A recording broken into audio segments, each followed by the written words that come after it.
Access Fort Wayne offers reflections of our community. Production facilities provided by Access Fort Wayne are a service of the Allen County Public Library. The views and opinions expressed do not necessarily represent those of Access Fort Wayne, the Allen County Public Library, or any other supporting organizations. For more information about creating your own television program with Access Fort Wayne, call 421-1250.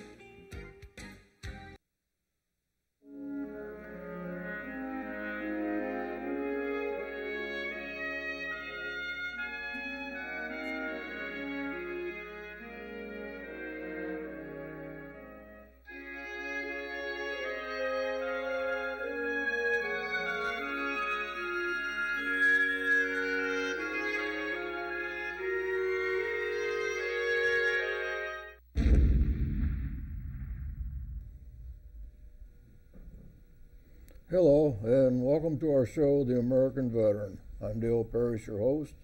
Co-host is Carl Fowler, and also joining us is Arthur Sovacool. He is a Marine and Army veteran. Our guest today is Howard Rice, an Army veteran that served in Korea and Vietnam. Welcome to the show, Howard. Thank you. Yeah, and when did you first enter the service?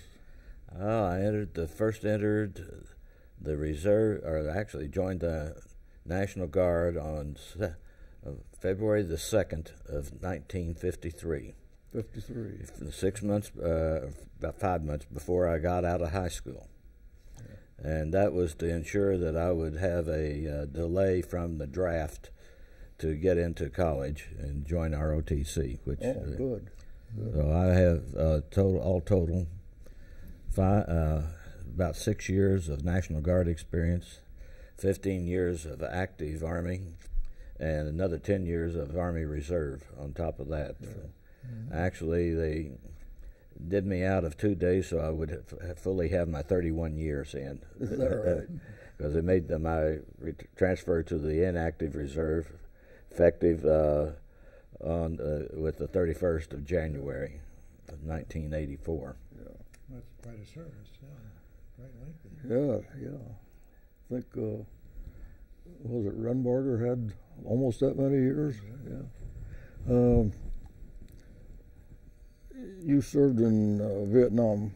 No, you served in Korea first. No, I was in Vietnam first. Oh, was you? Okay.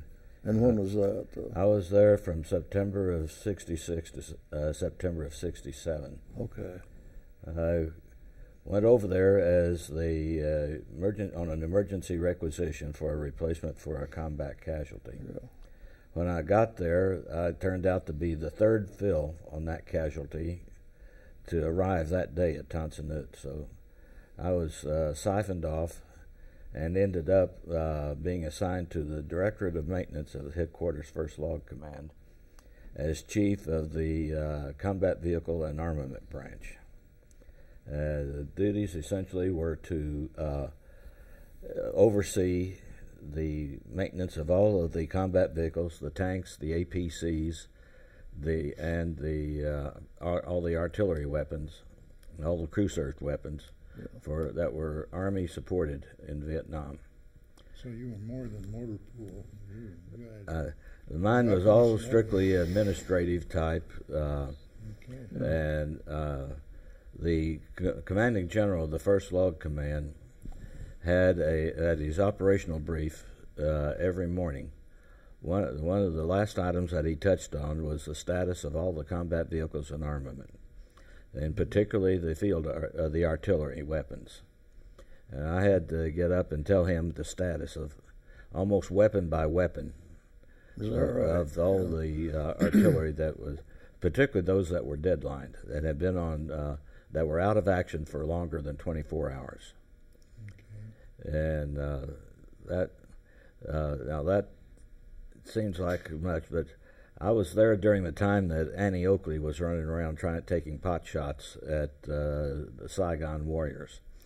And we very quickly got to the point to where we didn't go out excepting at least groups of 3, preferably groups of 4, with everybody assigned a quadrant to keep an eye out for it. Was you armed at all times? We were not allowed to carry arms That's what I was wondering. in Saigon, except when we were getting ready to leave and go out of the city. Yeah. So this had an awful lot of us awful nervous. Yeah, so even though you had maybe 3 or 4 individuals in a group, you were still vulnerable. Now, fortunately, the lady who was doing this was a very small Vietnamese with small, light hands, and her weapon was a .45 caliber pistol. Huh. That was more pistol than she could handle, and she missed more shots than she ever hit. Well, you're lucky there. She wounded a few people, but not. But one day, a Jeep of MPs was doing the city crawl, and they were extremely quiet. And she and her boyfriend rode around on one of those little Vespa scooters that they had over there. Mm-hmm. And she was sitting side saddle on the back, and she'd pull out, and if they caught one alone, I'd try to take a pot shot, preferably from the backside. And they lucked up behind them, and the sergeant in the Jeep, not the driver, managed to get off 2 shotgun rounds, but they got away, and it didn't kill them outright. But about 3 days later, the South Korean police escorted the Marines, or the MPs, to a building where there were 2 dead, a dead lady and a dead man, all shot in the back with shotguns. So, so their wounds caught up with them. They caught up with them finally, but still, where there was one, there could be more. Yeah. Well, that's true. That's like in Da Nang there in 1968 and 69. Now, Da Nang was not so secure, I guess, as what it was down in Saigon, and we carried weapons in Da Nang unless we were going to either Freedom Hill, which was the PX, or if you were on a military base, which was like Camp Eagle or something like that. They were supposed to be secure anyway. They were supposed to be secure, but you still had a whole outside perimeter of people guarding that part. But when we walked into Da Nang for like a 3-day shutdown, we turned our weapons in, but when we came out of Da Nang, or we were going to leave Da Nang, we were given our weapons and all our ammunition we needed, but we were told you could not lock and load until you actually went outside of the outside perimeter. Okay. Now this was the same way. Now, one of the problems that I had in that time was the USAV G4 gave his logistics brief on Saturday, and his all came through the operational channels. We gave ours every day, but it came through the our logistics channels. It didn't come through that. Mm-hmm. And I spent many a Saturday trying to, because they get one report over at USAV given to the generals, and then he'd come home. That wasn't what he'd heard that morning at his own briefing. So there would be a little note down to find out what the differences were. Yeah. Sure. So one of the things that I finally convinced them to do was that they augmented me with a couple of extra people so that I could have a night shift. And they got the operational side to agree that as long as we could deliver them a report by 5 a.m. every morning, mm-hmm. that they would take our report as the report. Now, that was before, I had 2 people there overnight who collected all of the information, made sure that, confirmed everything, confirmed that their repair parts were on order and all of that. And then would take the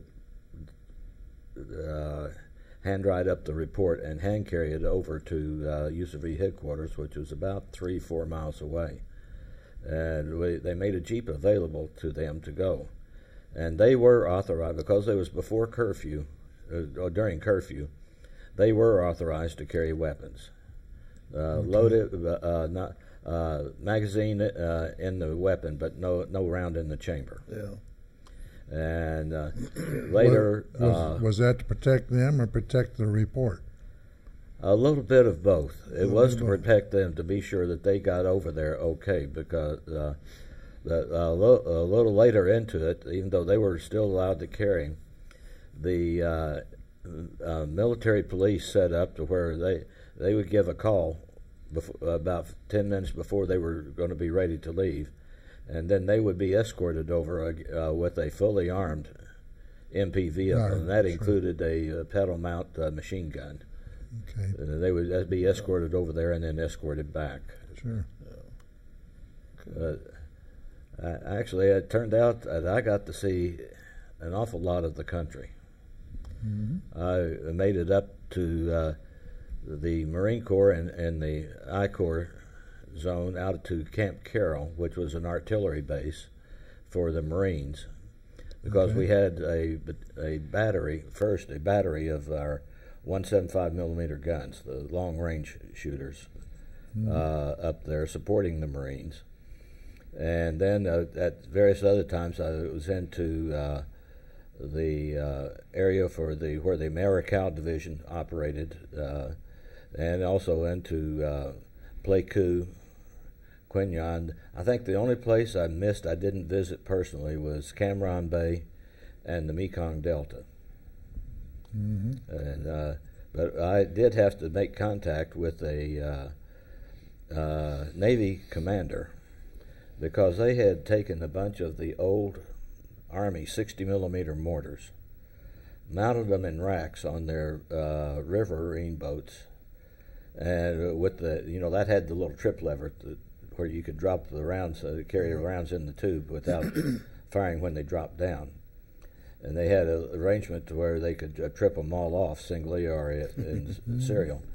And they were still considered to be Army weapons from the standpoint of repair parts and so forth. So, sure, mortars would be Army weapons. Yeah, the Navy didn't, but they were ideal for there, because they could have them rack mounted on the backs of the boats, where they could swivel to cover about 120 degrees each shoreline and so forth. Yeah. Yeah. Okay. They couldn't cover direct ahead of the boat, but so I had to do that. It turned out to be an interesting tour. But still, I got out of there 4 months before Tet, and I was glad I did. My BOQ was right across the street from the warehouse they called the beer warehouse, because that's where all the Army ration of beer for the 3 Corps area came into and was distributed out of. And they did attack the beer warehouse with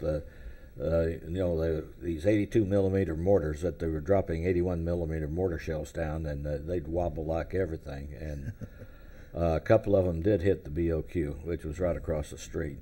Oh my. I heard that one of the people was killed down on the same floor where I was, on the ground floor, but that's just hearsay. I've never been able to confirm that. Yeah. You was in Vietnam how long? 1 year. 1 year. And then from there, you went to... I came back for a tour. My basic branch was air defense, although at that time, artillerymen were all considered that.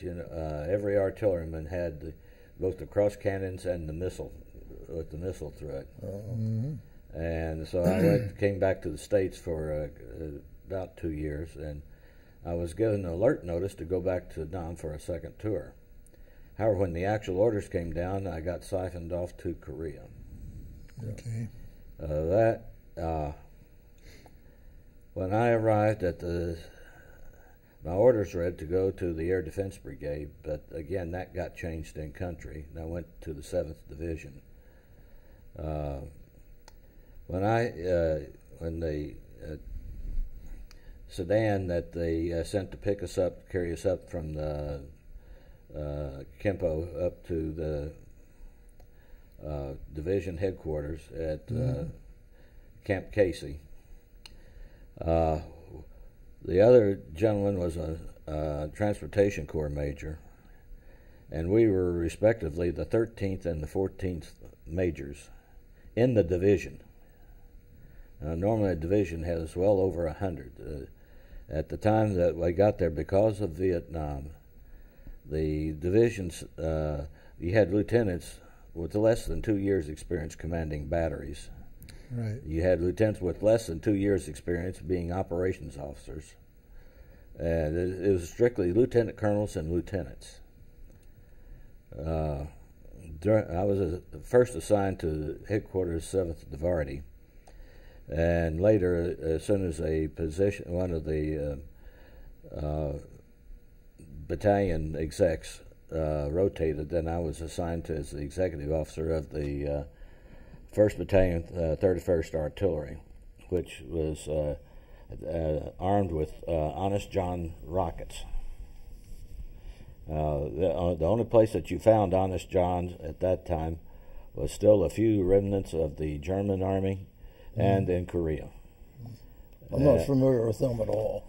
Honest John was a pretty good sized rocket. It was big. Yes, it was really big. It had a good range. It actually was the first nuclear capable artillery that the Army had. I see. Yeah. The V2 type, the Redstones, and all of those were considered Air Force weapons. Right. Okay.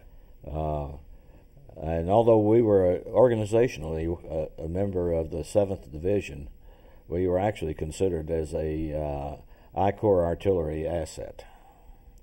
The same applied to you were in the 2nd Division. Their 1st and the 12th artillery likewise was an Honest John, and they were likewise considered a Corps artillery asset.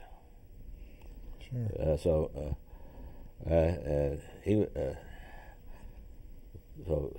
lots of those smaller branches were attached to larger brigades and so forth for their supplies and everything this way. Yeah. So being a full battalion, we had our own small logistics. We were as capable as an infantry battalion was of supplying ourselves, except that ours was much.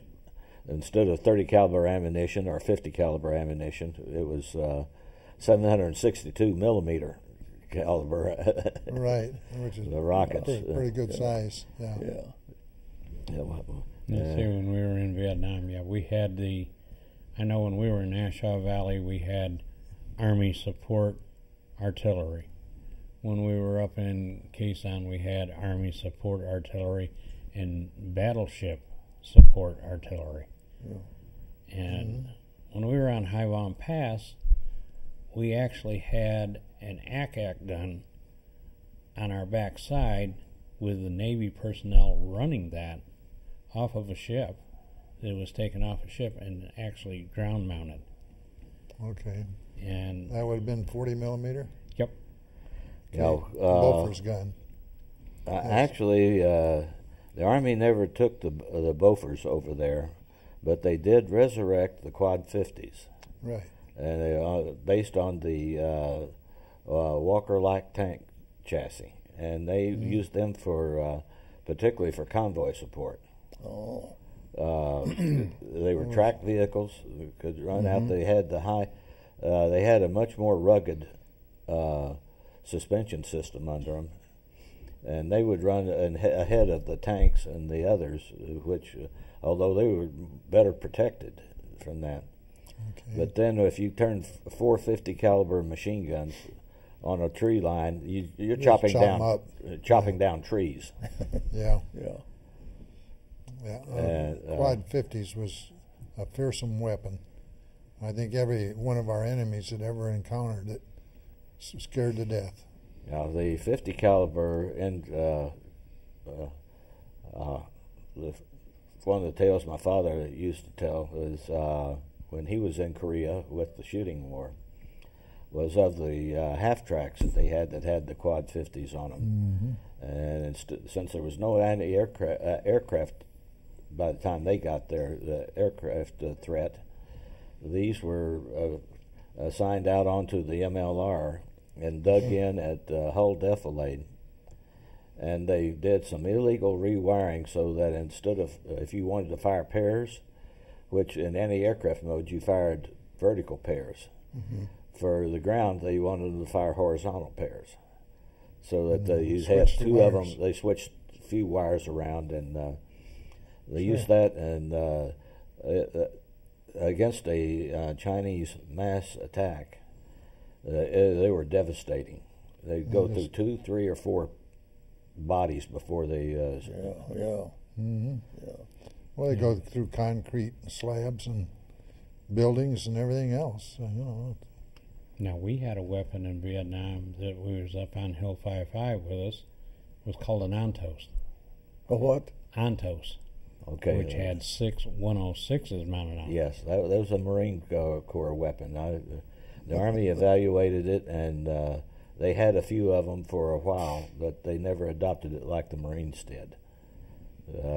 That was fearsome. The only thing that it was protected against small arms fire, except that when you went to reload, the guy had to open the hatch and reach out there and stick the rounds in the back of the new round in the back of the weapon. I see. That was that box on the side of a tank, like?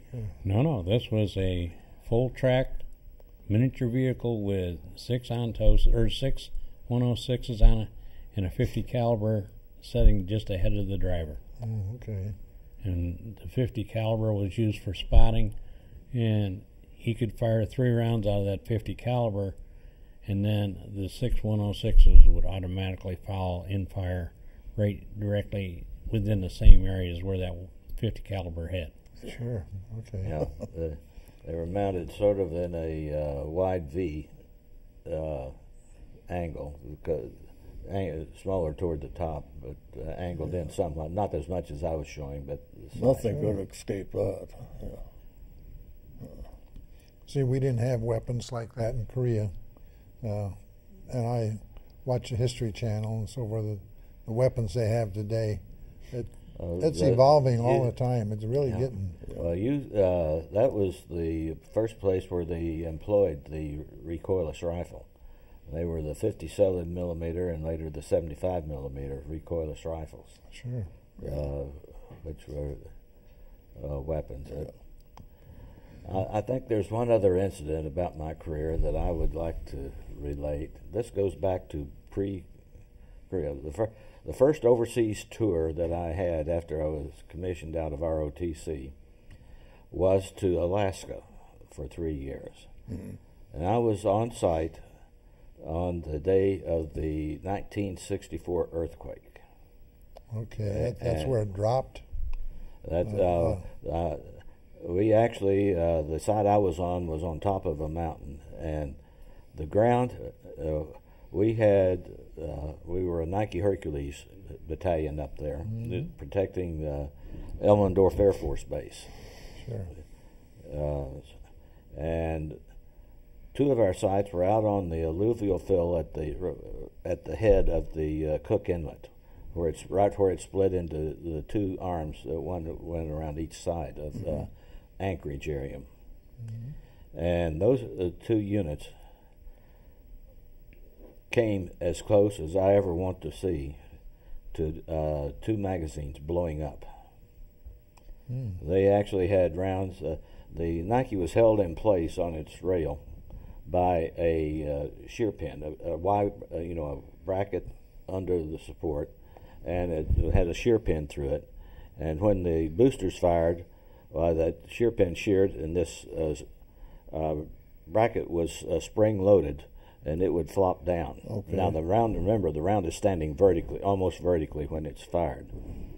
And they actually had rounds in their magazine where those shear pins had sheared, and the round was laying on its belly on the rail. This also it created separation from the booster, which triggered the thermal batteries for the sustainer motor. Yeah. Fortunately, our unit had just completed all of our units a change out of the safing and arming switches for those thermal batteries to keep the charge away from the igniters in the motor. And because if they hadn't done that, they went back and checked, and I don't remember the exact number, but somewhere between 5 and 10 of the ones we'd taken out would not have protected. They would have allowed that booster motor or the sustainer motor on the missile to fire inside a concrete bunker, and you would have had catastrophe. A catastrophe, Sure because there was no way that those bunkers could have withstood the total number of going off there. Wow. And luckily, you did that in time. Yeah, and we actually, because we were up on the hill, we had a couple of little shear pins that were bent, but that was a matter of just holding it up and putting new ones in. Nothing was true. However, our known datum point that we used to sync our radars with the FAA radars and the Air Force radars moved a total of 6 mils, shifted. So that meant that all of our alignments, all your aims off. On the radar scope, what we showed a target as here, he was actually 6 mils. Now, there's 6,400 mils in a circle. Yeah, so right. That's not a very good place. But if you get out at 100 kilometers or something like that, that's a good distance. Sure is. And we had to wait, of course, until they could get survey people out to try to correct for that. Yeah. That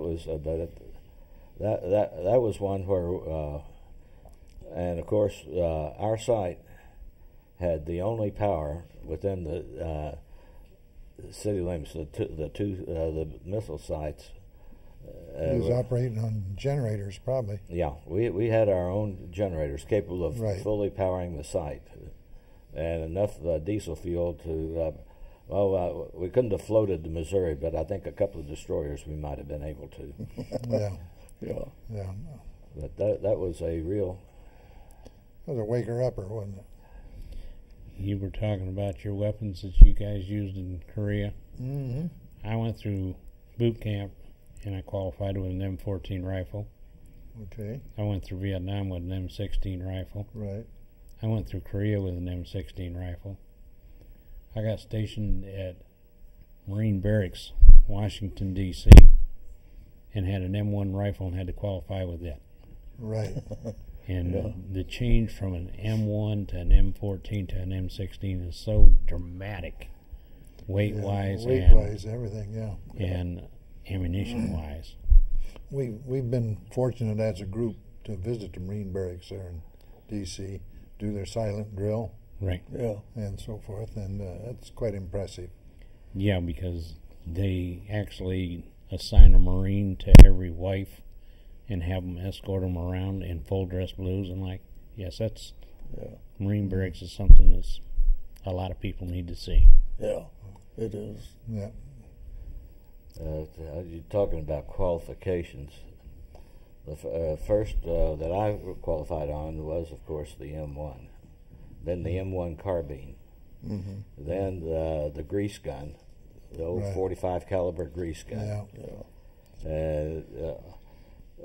When I was in the National Guard, the first unit I was in was a field artillery outfit, but when I went off to college, I had to transfer to the Oklahoma National Guard, and I was assigned to an ordnance battalion. To make NCO, you had to be able to field strip and reassemble every weapon in the small arms in the. Howard, hate to shut you off. We're out of time. I could talk for hours on some of that. Might have to have you back sometime. Remember, freedom is not free. So if you see a veteran, just walk up to him and say, thank you for your service. Thank you and good night.